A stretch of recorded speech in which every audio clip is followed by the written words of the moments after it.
Ovigwe Eguegu, which is a policy analyst at the Development Reimagined, who joins us now from Ankara. Ovigwe, good to have you on the show. This 10 million figure, if I'm not mistaken, that is almost double what that figure was just 3 years ago. And perhaps equally alarming is the fact that children are increasingly getting caught up in armed conflict as victims of military clashes. Yes, I mean, this is it's a very troubling number to come after so much effort is being done within countries and with all of the humanitarian and international organizations working in the region for several years now, since we saw the upsurge in conflict across the Sahel. The humanitarian situation has progressively be worse, and that's why just from a few years ago it was much less, and now we're seeing 10 million. But you have to realize what's really happening. One of the major problems facing the region really is the conflict, the cycle of violence. Violence leads to destabilization. Destabilization leads to more conflict, and that is what is really causing. Whether you're looking at Burkina Faso, you're looking at Niger, you're looking at Chad, it is really alarming. And governments within and outside of the region are trying their best to support countries in the region, but it's a very complicated situation. Both the conflict, both the environmental problem as well, because the Sahel is a very dry and arid part of Africa, and the desertification has been growing for several years now. So there's a lot of moving parts that leads to the food crisis we're seeing today.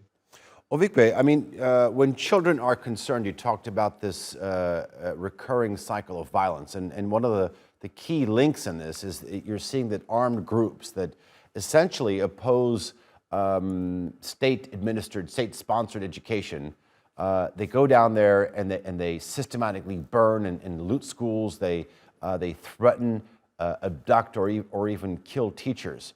How do these countries stop this? Yes, that is really one of the main challenges. Let's look at my country, Nigeria, for instance. The number of out-of-school children is about 12 million. Just about 3 years ago, that number was less than 10 million, and that just tells you how much wrong things can go in a short period of time. But we got here not just because of the rise in population and lack of commensurate infrastructure development, but also because of the terrorism. We know of Boko Haram attacking schools, the famous Chibok girls incident, and there were several other kidnappings and raids on schools in Nigeria, and also we're seeing in other parts of the West African region. So the violence, of course, is a key part of the problem, and that is why for these countries they really prioritize the security aspect of national security, because they see that as the basis for all form of economic or developmental problems they're facing. If you look at all of the coups we saw from 2020 till now, the one reason that is common, whether you're looking at Guinea, you're looking at Burkina Faso, you're looking at Mali, it's all about security. But it remains to be seen whether these governments will be able to deliver the kind of security that they need for such positive results on the children education and health front. Something, an important issue that's also mentioned in this report that is not perhaps in the direct hands of these countries is climate change. I want to ask you about this. So often as it is, you're seeing these countries who are perhaps in the group of countries that are the least amount of polluters when it comes to hydrocarbons, carbon offsets.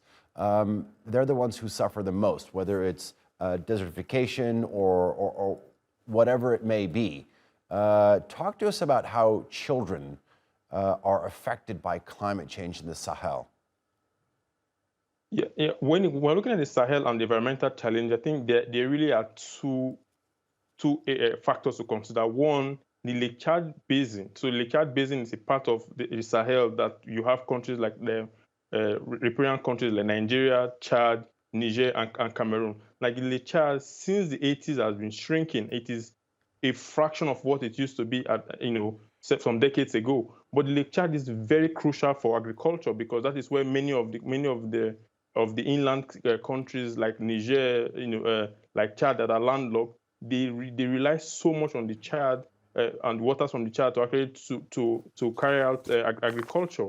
And then you also have So because of that shrinking of the child, of course, food security has been a major issue for these countries. And then you go westwards a little bit, you find that the desertification is really much of a problem.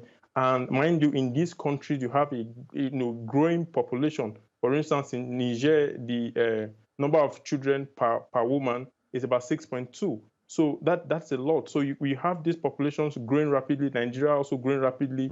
All of the population statistics point to high birth rates, but also high infant mortality rates as well. And that is because nutrition is a problem. The health facilities, is a problem. There are some solutions that countries are trying to, the countries in the region have tried to put forth, like the Great Green Wall, which is supposed to, roll back the desertification. Okay. But a lot of financing challenges have made that not really live up to the expectations. Ovigwe Eguegu, thank you very much for joining us. I do enjoy chatting with you about this report. Thank you.